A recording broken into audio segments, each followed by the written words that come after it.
BaconBit with me, BaconBit with me, BaconBit with me, BaconBit with me. To the side. No, not that one. To the front. Was there a rap in this one? No. Oh. Spoiler alert. Spoiler there's alert. no Will Smith rap. Welcome to this BaconBit. I'm Joel. Again. And Jacob. And we are here to review Men in Black International. You guys are here to in do the that. morning, and we're ready to go. Yes, we are. All right, tell me all about it. What happened? So Was let me there give you the aliens? Was it synopsis. weird? Was there big of guns? Men in Black International. Okay. There is a new up-and-comer played by Tessa Thompson who has trained her whole life to be part of the mysterious Men in Black. And she rises the ranks and is sent on a probationary term to London to investigate some dark dealings that are going on in the intergalactic realm. Does this all happen in London? Yes, it does. Most of it. Yes. And France. Yes. Yeah. Yeah. And Not really a spoiler. Space. Marrakesh. Oh, yeah. Yeah. Globetrotting. Yep. International. So, yes, Kent and I went to go see it, and Jacob has not yet. And so this first little part is going to be spoiler-free. And then afterwards, we'll let you know when we're going to get into spoiler full. So even if you haven't seen the movie, feel free to listen to this first part. And then I'm going to leave. You're just going to leave, right? I'm just leaving. He's just walking. I out like the how door. some movies you stay because you're like, fine, spoil it. In fact, it may help me like the movie more. This one, you are so worried about finding out the deep twists of Men in Black International. It may have something to do with the time you just mentioned. It's 1:35, 1:37 in the morning. Magic of podcasting. Yes. So that's the synopsis. Yeah. Who wants to go first? I'll go first I'll since go you went first. first last time. I did. In fact, Jake, what do you predict this movie's going to be like? Okay, here's what I predict. And not going off of that's not reviews fair. that you've read. Jacob's heard both of our opinions Oh, that's true. I mean, I sort of separately. Kent and I have not talked about what we thought of this movie, but Jacob has. Okay, all right. Based on the trailers, what would you predict? Based off the trailers, I would say this is going to be a rehash that is mostly unfunny with a few good lands, decent action, and largely forgettable. Maybe some interesting aliens. That's what I would guess. Okay, based on the trailers. Based on the trailer. Not on what we've said. Not on what you said at all. That would be just my gut instinct of expectation. What would you give it? What would I give it? C+. Why are we getting his review of a movie we haven't C+. even seen yet? So good. Yeah, C+. If it really surprises me and is good, it's a B-. Okay. I think that's the highest it could do. I like that we're getting a review from a person that hasn't seen I know. it first. Yeah. I mean, we're B-. changing it That's up. pretty high, though. That's what I'm saying. I think that's the highest it could do. So, obviously, this is the fourth movie in a very tired franchise. Tired after the first movie, to be honest with you. When did the last one come out? 2012. It went 1998, then 2002, so 4 years later. 10 years later, 2012. Was it that long? Out? It Yeah, was, it was a long time. Wow. And now, 7 years later, we're getting a But Men complete in Black reboot. 3 still made a pile of money. It did. Yeah. And so I think they're hoping for more with this one. I think they're hoping for a new franchise. I don't think they're going to get it. I think this will be the one and only Men in Black reboot at this point. Probably so. Or People in Black, as they're going to eventually call it. Here come the people in black. Yeah. Yeah, Men in Black made 250 million. Men in Black 3 only made 179 million. Is that domestically?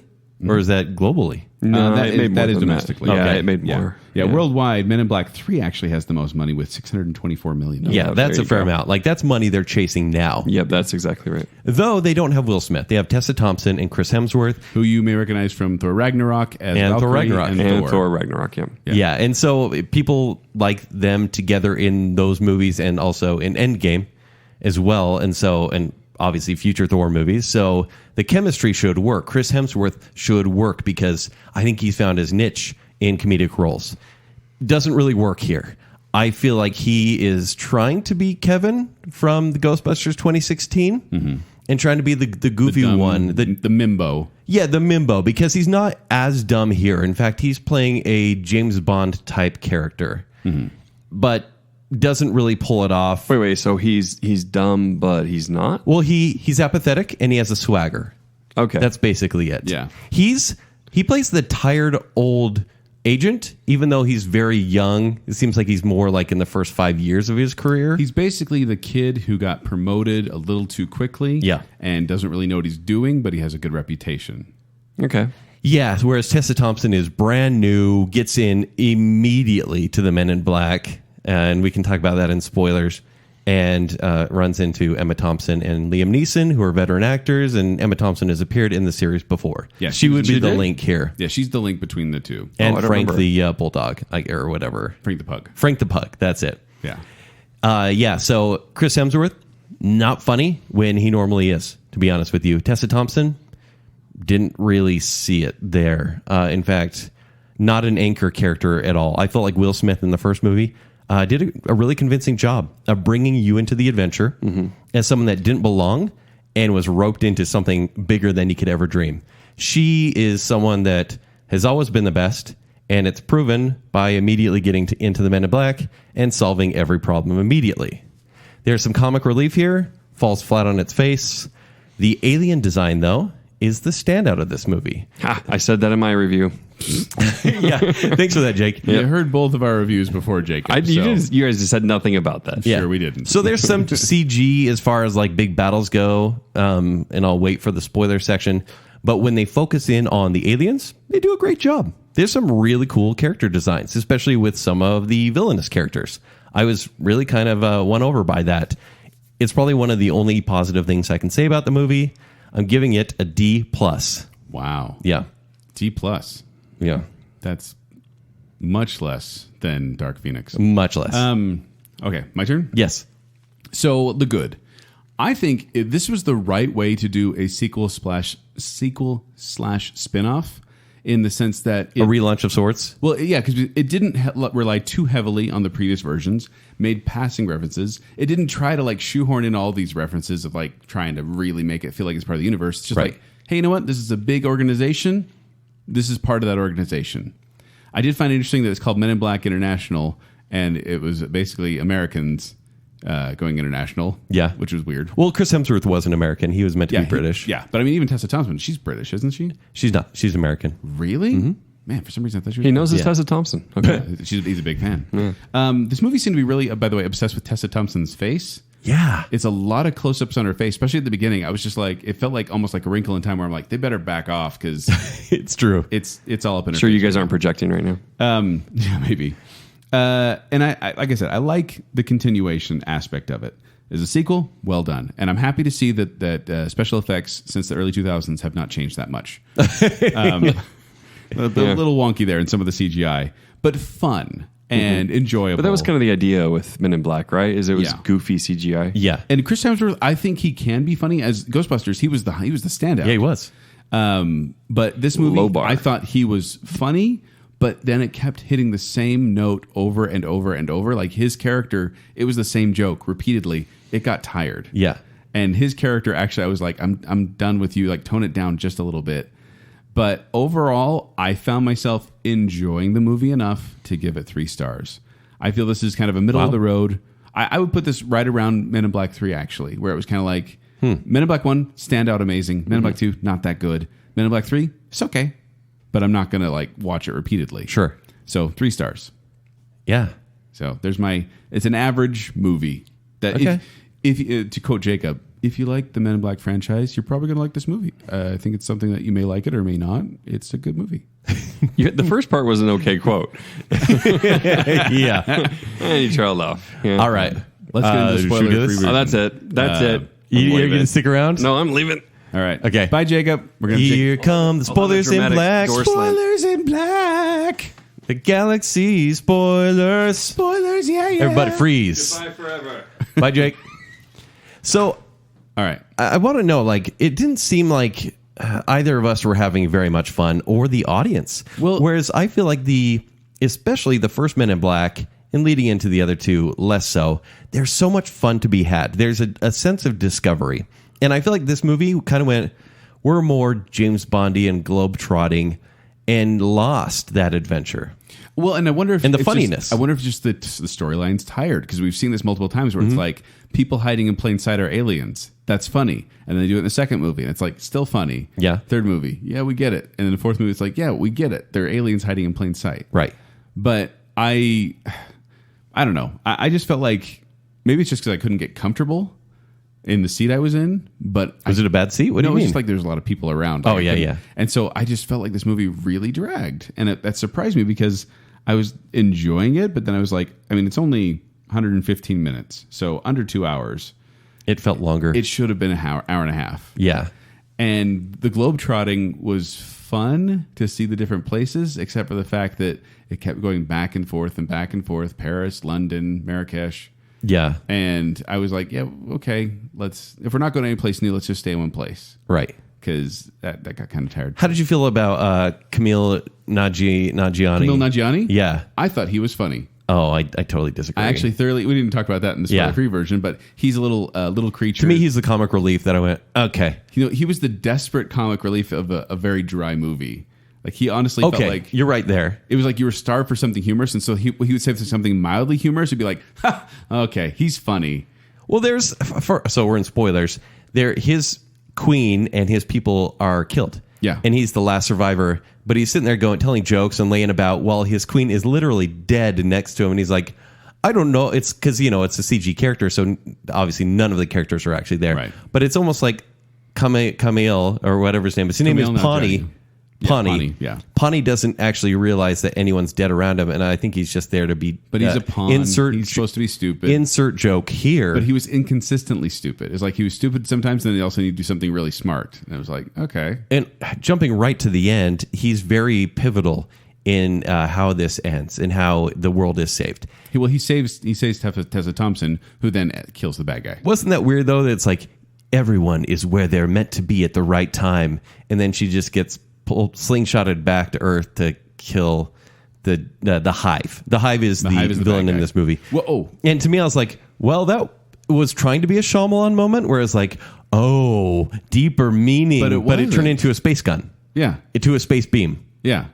But it really, like, I remember they tried to do that big kind of moment where it's like, everyone's where they're supposed to be at the right time. And I'm like, you mean you were there to shoot the monster? You're here to fight the bad guy. Yeah, that's what you were here for. It was weird, by the way, seeing as how Men in Black, supposedly at this organization, like Tommy Lee Jones says in I think it's the first movie, where it's like there's always something threatening the world, and the only way that people are able to survive is because they don't know about it. Yes. Like he's saying the world is always going to end. Right. And yet they seem to memorialize the two instances where it's happened of Tommy Lee Jones and Will Smith, saving the world from the bug. And then in the beginning of this movie, they have this moment where Liam Neeson comes in with Chris Hemsworth. They're up at the Eiffel Tower, and they're going to fight this big bad guy. And then they're also in a painting as like the two big moments. And I'm like, I'm assuming there's like hundreds of these moments. Why are these two? Yeah, and they're the two that are up in the offices of London for some reason. Yeah. No, the whole thing for me was a series of sketches. And it felt like Chris Hemsworth was trying to refresh a sketch every time they were on scene. And because nothing fit, like they were like, hey, you need to be the bodyguard. And this is where the story starts, because before they get the little device that's going to destroy or save the world. Right.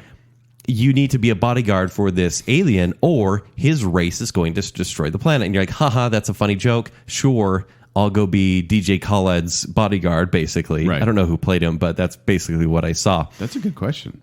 And so he does, and this big alien dies immediately, and the world's fine. Like, you think this alien race would have been like, oh, we're actually kind of mad that you didn't do a good job, but that was your only job. But the movie forgets about any sort of gravity, it had in the previous scene. Gravity. Do you know who it was? I know, I'm looking at it right now. Yeah, and so this really was like, there's no consequences here having to do with anything. You think there'd even be like a training montage for Tessa Thompson in this movie, and there's nothing. It's like, cool, you made it.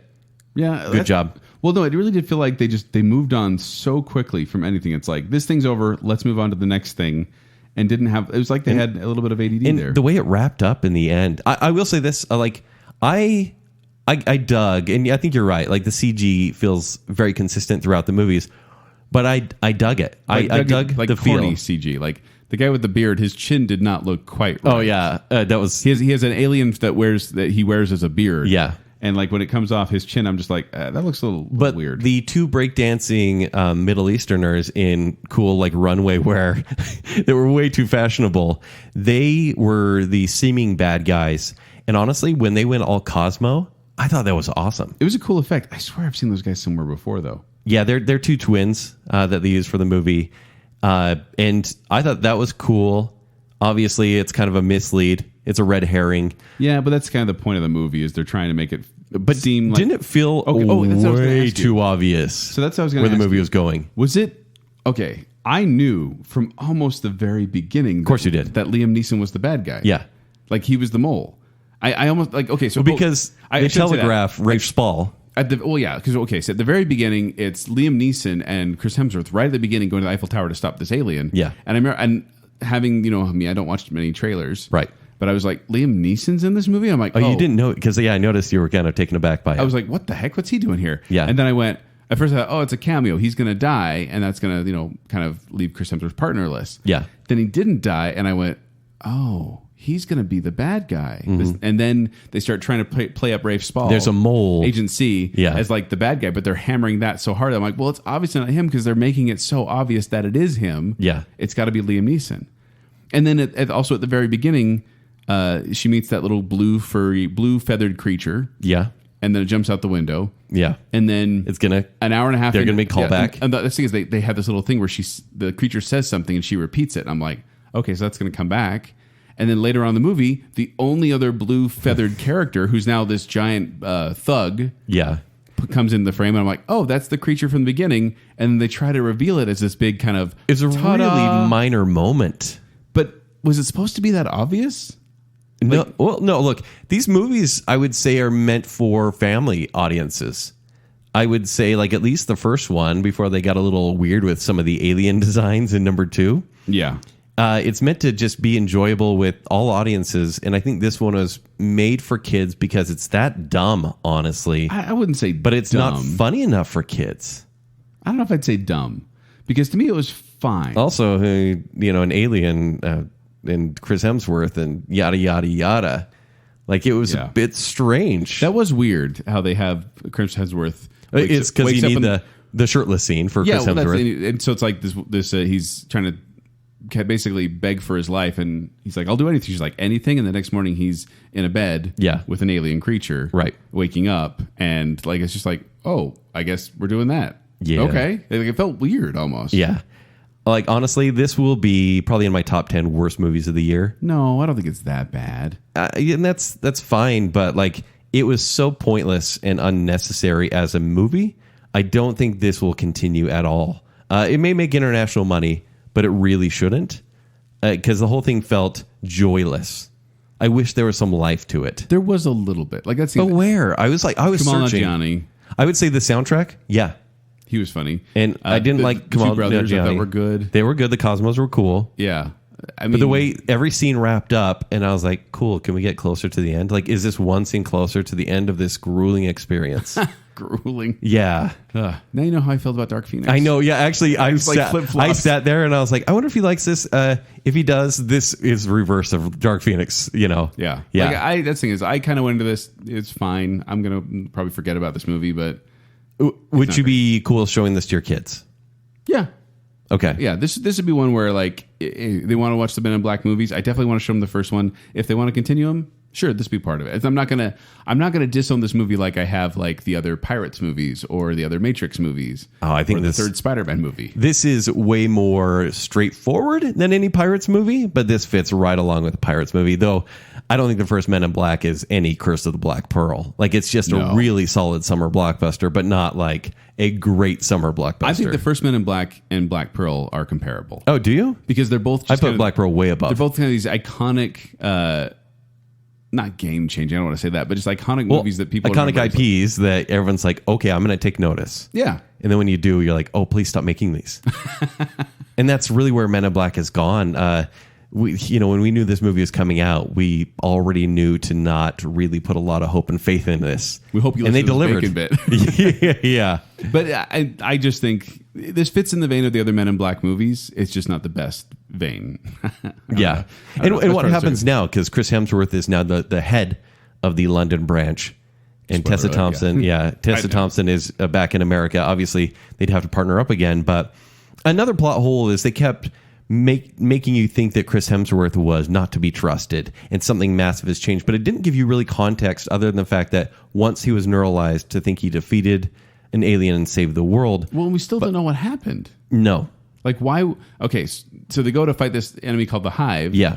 And it turns out that the Hive took over Liam Neeson, and then he neuralized Chris Hemsworth and told him that they defeated the bad guys. Meanwhile, Chris Hemsworth is going clubbing and acting like complete doofus because the scene called for it. But it could be he put that in there like, hey, you're going to party, I guess. I don't know. But here's what I don't get is I'm like, why wasn't Chris Hemsworth taken over? And why did they wait so long to find that weapon of mass destruction? This movie is one big space hole. It's more than a plot hole. It's a space beam hole. I kind of hated it, but I'm going to give it a plus, honestly, just for the effects. Because when they're dealing with alien DJ Khaled, it feels like they're there interacting with him. And he feels annoying enough that you're like, man, I hate that alien, but it feels more real. Yeah. The Cosmos aliens were very cool. The gunplay was a little pew-pew-like, but still, that's kind of a signature card. I did feel like it was like all the guns kind of did the same thing. Like it was a cool scene. Yeah. How they kept pulling secret compartments out of the car and getting guns, but all the guns did the exact same thing. Yeah. Whereas it was such a funny joke in the first one where Will Smith pulls out the noisy cricket. Yeah, exactly. And blows a hole in the side of a truck. Awesome. I thought, well, okay, the villains were good. I thought they were a menacing force in that regard. Quote-unquote villains. Yeah. Like they melted people. They melted people. And they used that multiple times. It wasn't just the one time. Yeah. But still, I was just like, the hero's only as good as villain, but the villain wasn't that strong. And so the heroes weren't that strong. Yeah. So, yeah, it's just average for me. Like, I'm not hating on it. Yeah, I get that. I think it's I want to say turn off your brain and enjoy it, but I turned off my brain and I still was just like, wow, is it still going? Mm-hmm. So then I had to turn my brain more, but I don't know. It may kill your brain a little bit, it's not in my opinion. It may. Yeah. So there you go. There's our review of Men in Black International. I gave it a mediocre 3 stars. Kent gave it a terrible D+. So let us know what you think. Let us know in the comments. Let us know on Twitter, Facebook, and Instagram. And thank you for listening to Baconsale. All right, Jake, you can come back now. He's really gone.